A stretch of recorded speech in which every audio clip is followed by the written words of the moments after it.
Some stories don't start with conflict. They start with peace, with roots, with history. For Elijah Carter, a black man raising his family in the suburbs, peace had always come from his backyard.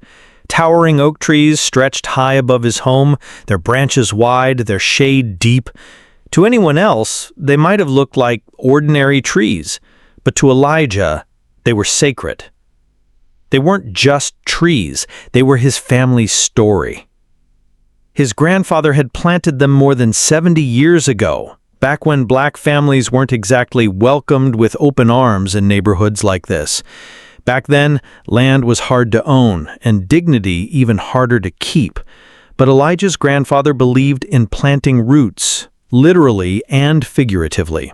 "If they don't want us here," he'd say, patting the soil with his calloused hands, "we'll make sure these trees remind them we're not going anywhere." Those oaks had outlived his grandfather. They had outlived his father. They had stood through storms, hurricanes, and even through moments when Elijah himself had wondered if he belonged in this community at all.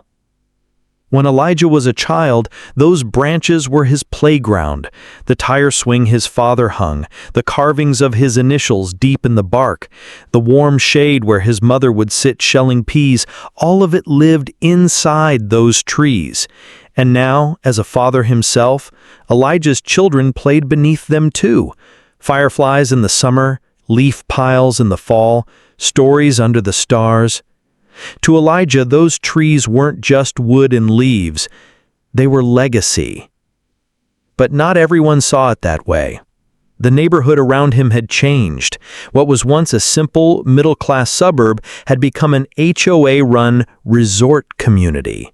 Perfect lawns, matching mailboxes, people who valued aesthetics over history, people who cared more about property values than about families. And to some of them, Elijah wasn't just the man with the big trees. He was the black man with the big trees.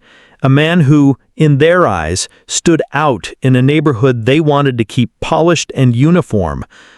The first complaint came quietly. A note slipped into his mailbox, stamped with the HOA logo. "Your trees are obstructing the lake view for several homes. Please consider trimming them back." Elijah read it twice, sighed, and set it on the counter. Trim them back? These weren't hedges. These were massive oaks, older than the HOA itself. Cutting them was killing them. But Elijah had learned long ago not to react too fast. As a black man in this neighborhood, even raising your voice could turn into gossip. So he trimmed what he could, tidied the branches, did his part. But the letters didn't stop. The second one wasn't polite anymore. "Failure to address the obstruction caused by your trees will result in fines and further action by the HOA." This time he folded it carefully and placed it in a drawer. His jaw tightened. It was never really about the trees, was it? He knew the game. He had seen it before. Neighbors who waved at him in passing but clutched their purses tighter when he walked by. People who smiled politely but always seemed to forget his invitation to block parties. The trees weren't the problem. He was the problem. The final straw came at the monthly HOA meeting. Elijah decided to go, to speak for himself, to stand in front of the board. The HOA president, a woman with sharp words and sharper stares, the kind of woman folks quietly called Karen when she wasn't around, stood at the front holding photographs of Elijah's backyard.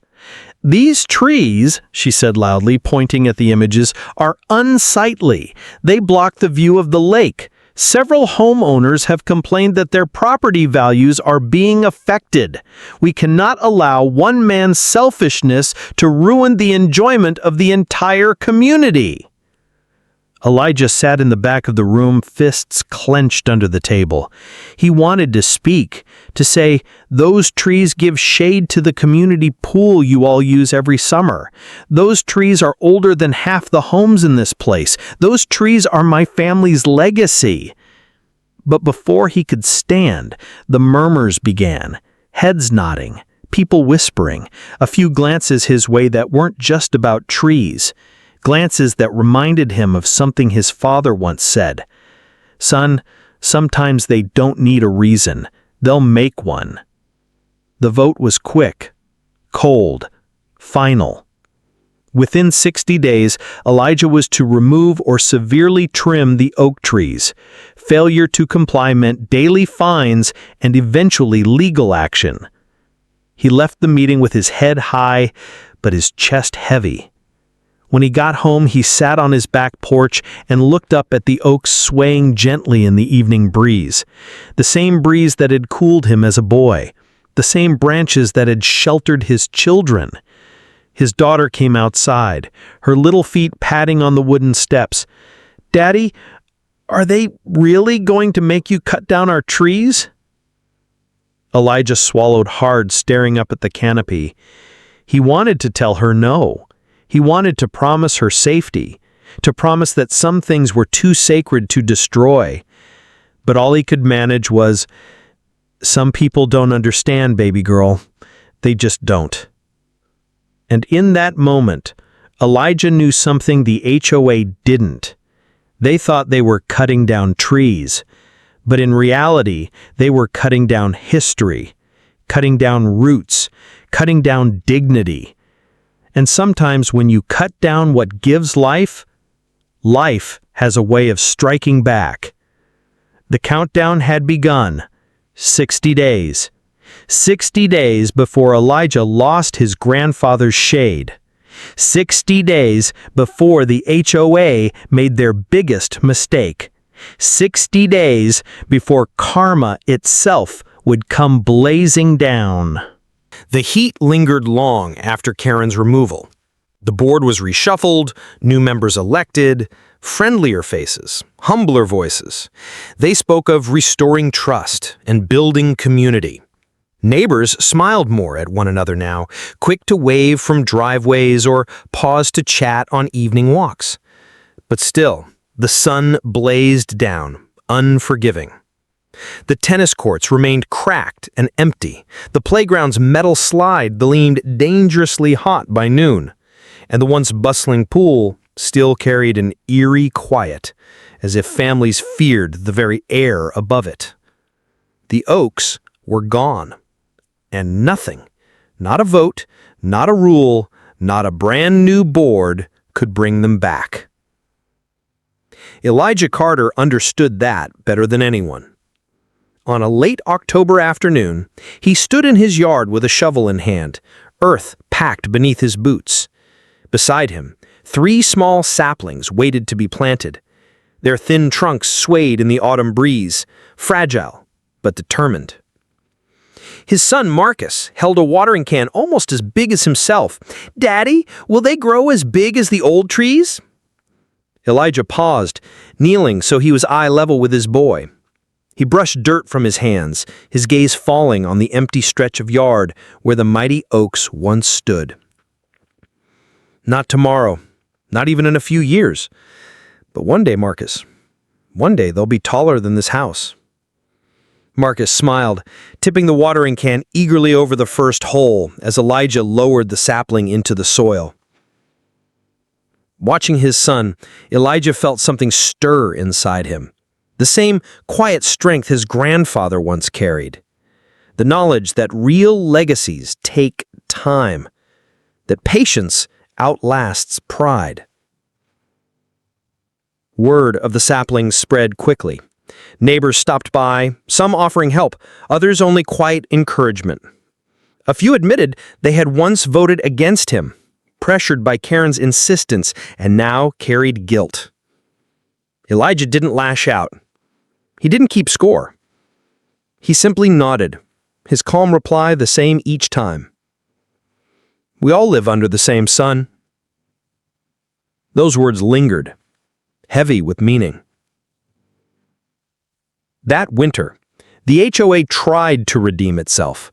They approved funds for shade structures near the pool, ordered rows of umbrellas for the picnic area, even arranged for fans to be installed at the playground.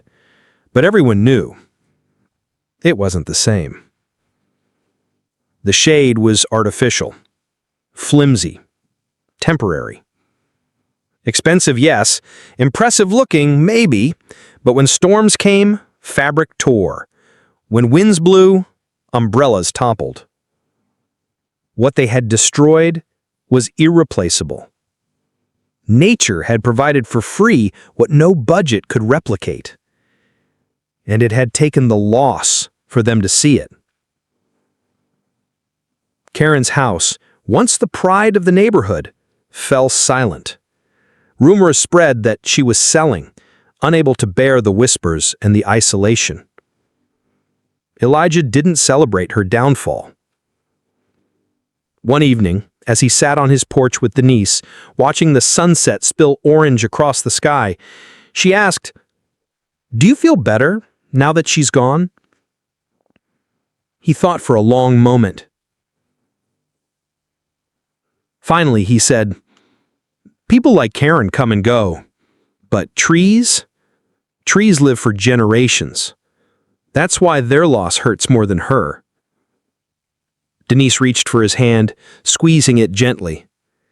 "But you're planting again?" "Yes," Elijah replied, his gaze fixed on the small saplings, their silhouettes trembling in the fading light. "Because the only way forward is to leave something better for the ones who come after us." Years would pass. The story of the great oaks became neighborhood lore, told by older kids to the younger ones, repeated at barbecues and gatherings.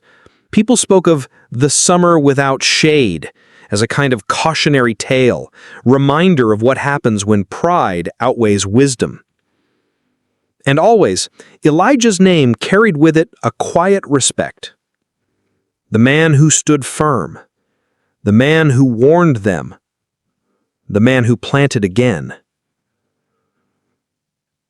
One afternoon, many years later, Marcus, older now, taller, his voice deep, sat on that same porch with his father. The saplings had grown strong, the branches spreading wide, offering cool relief even in the height of July. "Dad," Marcus said slowly, "you think people really learned their lesson?" "Maybe. Maybe not. But what matters is, we did." The camera would pan wide here, if this were a film. The neighborhood sprawled in the distance, the sun sinking low, shadows of young trees stretching long across the grass. And Elijah Carter, sitting calmly, a man weathered but unbroken, framed against the very shade his family had fought to protect. His voice, steady, firm, would be the last to echo. "They took away my trees, but the sun gave me justice, and the lesson will outlive us all."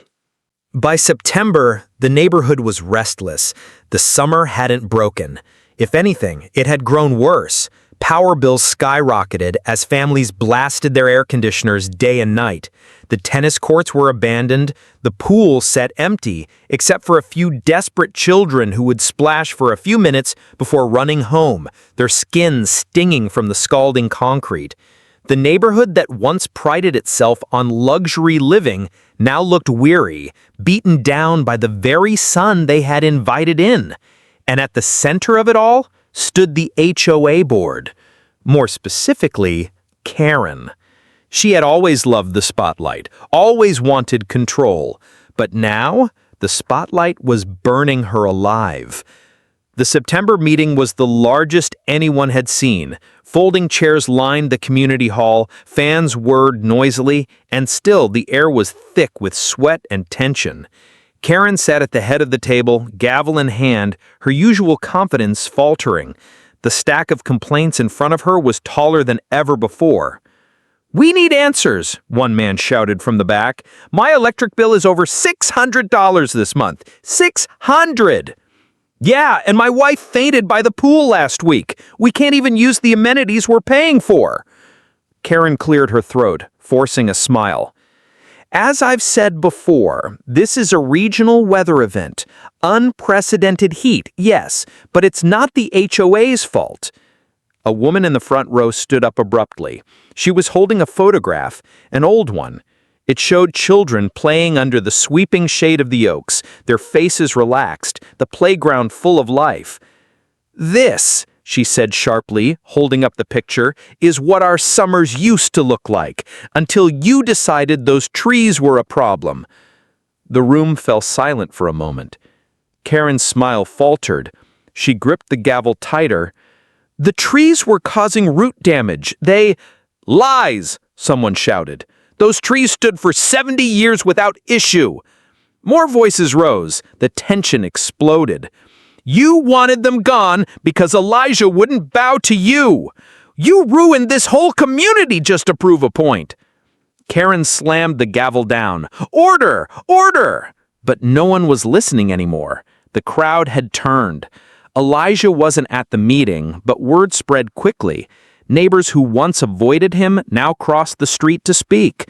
Some apologized quietly, admitting they hadn't supported the tree removal, but were too afraid to go against the HOA. Others were bolder, outright condemning Karen in his presence, hoping their sudden shift of loyalty might earn his favor. Elijah didn't gloat. He didn't lecture. He simply listened, nodding with that quiet patience that made people uneasy, the patience of someone who knew all along that time itself would deliver justice. Behind closed doors, the HOA board began to fracture. 2 members resigned, citing personal reasons, but everyone knew the truth. They didn't want to be associated with Karen anymore.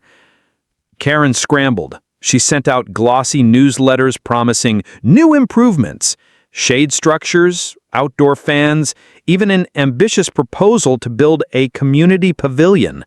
But no one cared. The damage was done. The trust was gone. Everywhere Karen went, she felt it. The stares, the whispers. At the grocery store, neighbors turned their carts down other aisles. At church, women who once sat beside her now avoided eye contact. Even her closest friends had grown distant, uncomfortable under the silent judgment of the community. The crown she had worn so proudly was slipping. And Elijah? He lived quietly, repairing his porch, planting new trees on his own property, young saplings, carefully chosen, with roots that would grow deep and strong. He didn't rush. He didn't need to. He knew he was planting for the future, the same way his grandfather had. One evening, Denise sat beside him, watching their children chase fireflies in the yard.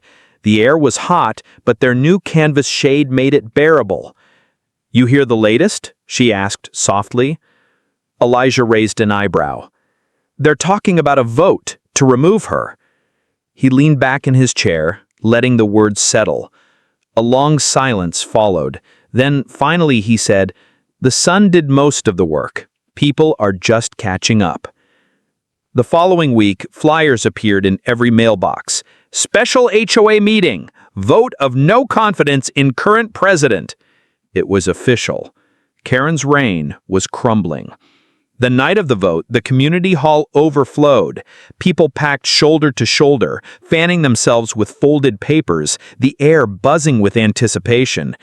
Karen entered late, sunglasses on despite the dim lights, her lips pressed into a tight line. She sat at the head of the table, gavel in hand, but her authority was already gone. The motion was introduced. The vote was taken. The result? Overwhelming. Karen was removed as HOA president. For the first time in years, the community erupted, not in anger, but in applause. Some clapped loudly, others cheered, a few even hugged. It wasn't just about Karen. It was about freedom, about relief. Elijah wasn't there, but Denise was. She watched quietly from the back, then slipped out before the crowd could notice her. When she returned home, Elijah was on the porch, as always. "It's done," she said simply. He looked up at her, his face calm, unreadable. "Good," he said. "Now maybe this place can breathe again." But deep inside, Elijah knew something larger was at play. Karen had been dethroned, yes, but the oaks were still gone, the land still baked under the merciless sun, and no vote, no meeting, no applause could undo what had been lost. The reckoning wasn't just for Karen, it was for them all. The neighborhood had wanted control. They had chosen pride over balance, rules over wisdom.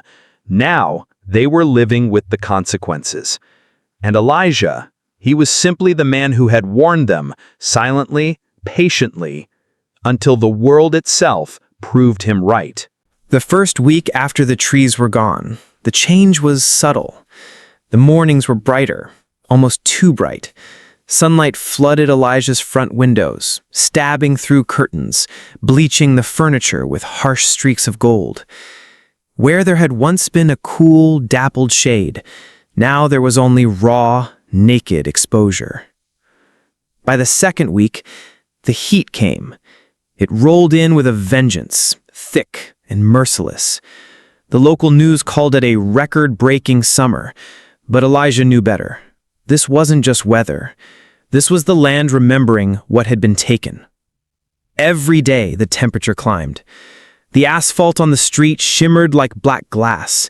The tennis courts down the block, once lively in the evenings, now stood empty, the sun baking them until the paint peeled, the nets sagged, and the surface cracked like dry skin. And then came the pool. The HOA pool had been Karen's pride and joy. She boasted about it at every board meeting, always pushing to raise community fees for improvements. It was her trophy, the place she invited friends to, the backdrop of her Facebook posts where she'd sip wine under a wide-brim hat. But without the oaks shading that side of the neighborhood, the sun fell directly across the water. By noon, the concrete burned bare feet. By 2 p.m., the water itself felt less like refreshment and more like a simmering pot. Children whined, parents complained. Even the umbrellas the HOA bought offered little protection. The heat was everywhere, pressing down, unrelenting. Elijah noticed it all. From his porch, where a new canvas shade stretched overhead, he sipped cold lemonade and watched neighbors trudge by, sweat sticking shirts to their backs, hats pulled low over their faces. And each time they passed, they looked at the barren patch where his oaks once stood. Some glanced guiltily, others avoided eye contact altogether. It wasn't long before whispers began. One afternoon, as Elijah watered the few young saplings he'd planted near his porch, a neighbor named Mr. Jennings slowed as he walked past. He was older, retired, the type who usually kept to himself. He hesitated, then said quietly, "Those trees, they used to cool the whole street." Elijah didn't answer. He just nodded once, his jaw tightening. The complaints grew louder at HOA meetings. The pool's too hot. The playground's unbearable. The tennis courts are unusable. Karen tried to brush it off at first. She blamed it climate change or normal summer cycles. But people weren't buying it. Everyone knew. Deep down, they remembered how cool the afternoons used to feel, how comfortable the poolside loungers were in the shade of those sprawling oaks. Now, everything felt scorched. Denise noticed it too. As she drove past the community clubhouse one afternoon, she saw a small crowd gathered, fanning themselves with paper flyers, arguing with Karen. "She looks nervous," she said when she got home, setting her purse down. Elijah gave a quiet smile, not of joy, but of understanding. The sun doesn't play favorites.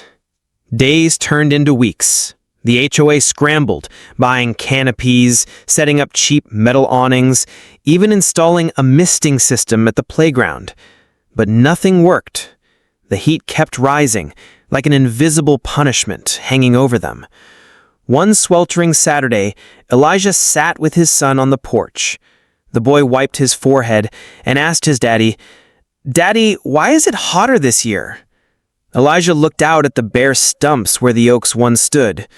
His voice was steady, heavy with meaning, "Because they cut down the only ones who protected us." That night, Another storm brewed, not of rain, but of frustration. At the HOA meeting, a neighbor finally snapped. "Karen, you pushed to remove those trees. Now look at this place. The pool's useless. My electric bill has doubled from running the AC nonstop, and my kids can't even play outside." Others joined in, voices sharp, accusatory. Karen raised her hands, trying to keep control, but the anger was spreading faster than wildfire. Elijah didn't attend that meeting. He didn't need to. He sat at home, the cool hum of his air conditioner filling the living room, while his children dozed under ceiling fans. The irony was sharp. The very man they tried to punish now sat in peace, while the HOA scrambled to justify their victory. By mid-August, cracks had appeared not just in the tennis court, but in the HOA. Resignations were whispered about. Neighbors who once ignored Elijah now slowed their walks, lingering near his yard, as though testing the air, comparing it to the furnace their own porches had become. One evening, Karen herself passed by. She wore oversized sunglasses, a sun hat pulled low, and carried a water bottle she kept sipping from nervously. Her face was red, sweat trickling down her neck. Elijah was on the porch, sharpening tools. He looked up, his expression unreadable. Their eyes met for just a second. Karen looked away first. She kept walking, her steps quick, as though she could outrun the heat pressing down on her. But Elijah knew the truth. You can't outrun nature. You can't erase 70 years of shade and expect the sun to forgive you. As he leaned back in his chair, the cicadas buzzing loud in the evening, Elijah let out a slow breath. For the first time in weeks, he felt something close to peace. The oaks were gone, but their spirit lingered, and the neighborhood was beginning to learn some lessons only the sun can teach. The morning the trucks arrived, Elijah knew it was over. He had fought. Letters, phone calls, even a desperate consultation with a lawyer. But the HOA's fines kept piling, relentless as a tide. And now, after weeks of pressure, threats, and late-night arguments with Denise about how much longer they could hold out, the board had voted unanimously. The Oaks had to go. Elijah stood at his front window, coffee in hand, watching the rumble of machinery crawl into his driveway. 2 trucks, a trailer carrying chainsaws, ropes, and the kind of men who didn't blink at tearing down 70 years of history for a paycheck. His children pressed against his legs, wide-eyed. "Daddy, why are they here?" his youngest daughter Mia whispered. Elijah swallowed hard. How do you tell a child that the shade she played under, the branches she used to swing from, the trees her grandfather once pointed to and said, "This is our legacy," were about to be erased because someone decided they were inconvenient? They don't understand, baby. That's all. Outside, Karen stood with her clipboard, a queen surveying her conquest. She wore sunglasses, but Elijah didn't need to see her eyes to know the smugness written on her face. A couple of neighbors lingered nearby, pretending to water their lawns or walk their dogs, watching, whispering. The foreman knocked on the door. "Mr. Carter?" Elijah opened it, his jaw set. "We've been contracted by the HOA. Permission or not, we've got the legal order. We'll try to be done by sundown." Elijah wanted to scream, to chain himself to the trees like activists he'd seen on TV, to fight with every ounce of rage burning inside him. But what good would it do? They'd call the police. They'd arrest him in front of his kids. So he nodded, voice low and tight. Do what you came to do. The roar of chainsaws filled the air. Neighbors stepped out onto porches, drawn by the sound. The first cut bit into bark, the vibration shaking through the soil itself. Elijah felt it in his chest like a heartbeat stopping. One by one, branches that had stretched toward the sky for decades began to fall. Massive limbs crashed to the ground, sending up clouds of dust and splinters. The sound was deafening, a mixture of buzzing blades, cracking wood, and the final groans of giants brought down. Elijah stood on the porch, fists clenched so tight his nails dug into his palms. Denise wept silently beside him, her hands covering her mouth. The children huddled close, too stunned to cry. And through it all, Karen took notes on her clipboard. Every few minutes she adjusted her sunglasses and smirked as though justice was being served. When the first oak finally toppled, the ground shook. It landed with a crash so loud car alarms went off down the street. Elijah's eyes burned, but he refused to let tears fall where Karen could see them. Memories flooded his mind. Summers of climbing those branches, building tree houses with his father, watching fireflies flicker through the leaves at dusk. His father's voice echoed again. "Son, remember, these trees are part of us." And now they were being carved apart, limb by limb, until only stumps remained. By late afternoon, the last trunk fell. Sawdust covered the yard like snow. The once shaded porch now lay exposed, naked under the unforgiving sun. The foreman walked up, wiping sweat from his brow. "All done here. Sorry, man. They were beautiful trees." Elijah nodded stiffly. "Yeah, they were." The workers packed up. The neighbors drifted back inside. And Karen, satisfied, tucked her clipboard under her arm. She paused at the end of his driveway, turning back just long enough to say, "Now the community can really breathe again." Elijah stared at her, his chest tight with fury, but he said nothing. Silence was heavier than words. That night, the house felt strange, too bright. The setting sun poured directly into the living room, no longer softened by leaves. The air felt hotter, heavier, like the trees had carried away the coolness with them. Mia finally cried herself to sleep. Denise lay awake, staring at the ceiling.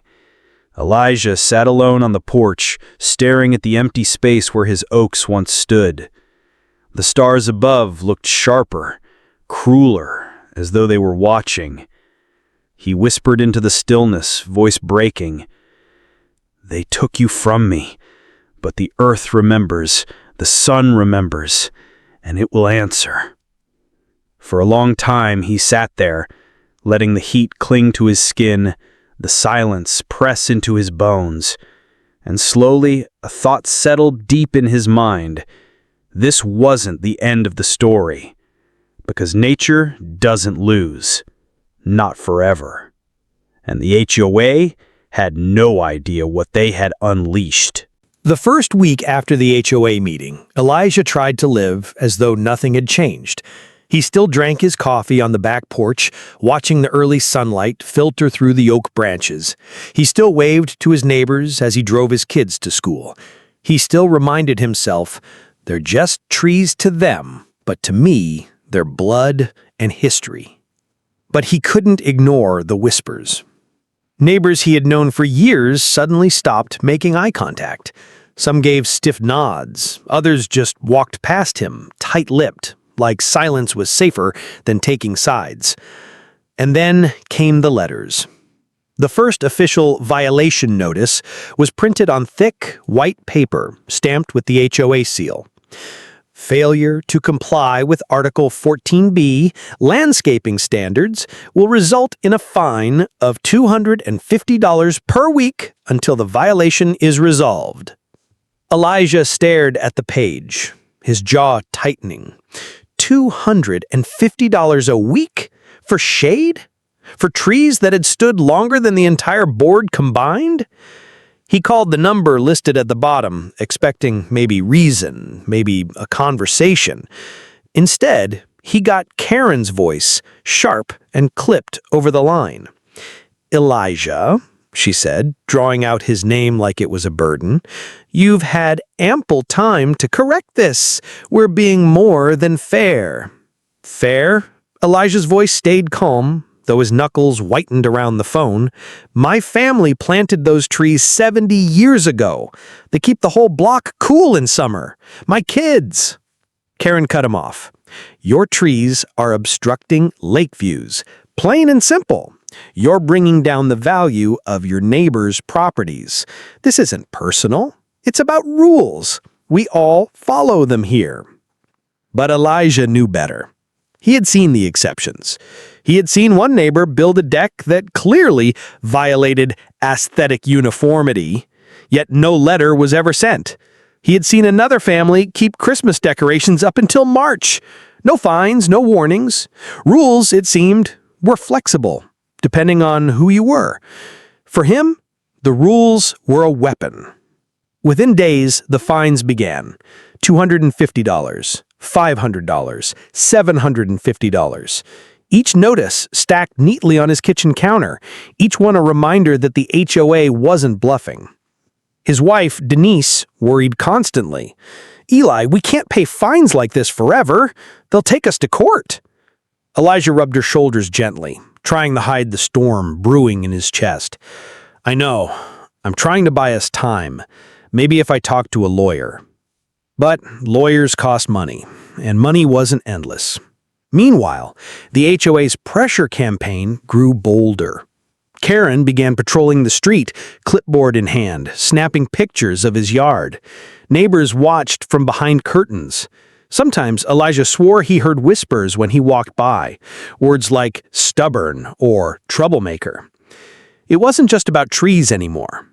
It was about isolation, about reminding him that he wasn't one of them. One afternoon, as Elijah unloaded groceries from his truck, a neighbor across the street, Mr. Randall, a man who had always been polite but distant, called out to him. "Elijah," he shouted, adjusting his sunglasses, "why don't you just cut the damn things? Everyone would be happier." Elijah set the bags down slowly. "Because they're not just things, Randall. They're family." Randall chuckled dryly. "Family doesn't block property values." The words stung more than Elijah wanted to admit. It wasn't the trees they were cutting down. It was his place in this neighborhood, his right to belong. By week 4, the fines had stacked into the thousands. The HOA sent another letter, this one colder than the rest. "Failure to resolve this matter will result in legal escalation, including but not limited to liens placed against your property." A lien on his home, the very ground his grandfather had fought to own, the house where Elijah was raising his children. That night, he sat on the porch long after the kids were asleep. The crickets hummed, the oaks swayed gently overhead. He remembered his father's voice, deep and steady. "Son, this land is ours because we endured. Don't let anyone take that from you." Elijah clenched his fists. He wasn't going to surrender. But the weight of the battle pressed heavy. The breaking point came when Karen herself showed up at his door. It was a Saturday morning. Elijah opened the door to find her standing there, clipboard tucked under her arm, her lips pressed in that permanent disapproving line. "Elijah," she began, in that voice coated with false politeness, "we've given you every opportunity to comply. If you don't act soon, you'll leave us no choice." Elijah leaned against the doorway, his gaze steady. "You want me to cut down history. You want me to erase my family's roots because you don't like the way it looks on a postcard." Karen tilted her head, her smile sharp. "No, Elijah, I want you to follow the rules. This community has standards. Maybe it's hard for some people to understand that." The way she said, "some people," lingered in the air like poison. Elijah heard it for what it was. Not about trees, not about rules, about him. He didn't raise his voice, didn't slam the door. He just looked her in the eye and said quietly, "One day, you'll wish you had these trees." Karen scoffed, scribbled something on her clipboard, and walked away. Elijah closed the door, his heart pounding. He didn't know exactly what was coming, but deep down, he felt something powerful. If they took away his shade, the sun itself would have the last word. The war with the HOA wasn't just beginning. It was already underway. And nature, silent, patient, inexorable, was waiting to strike back.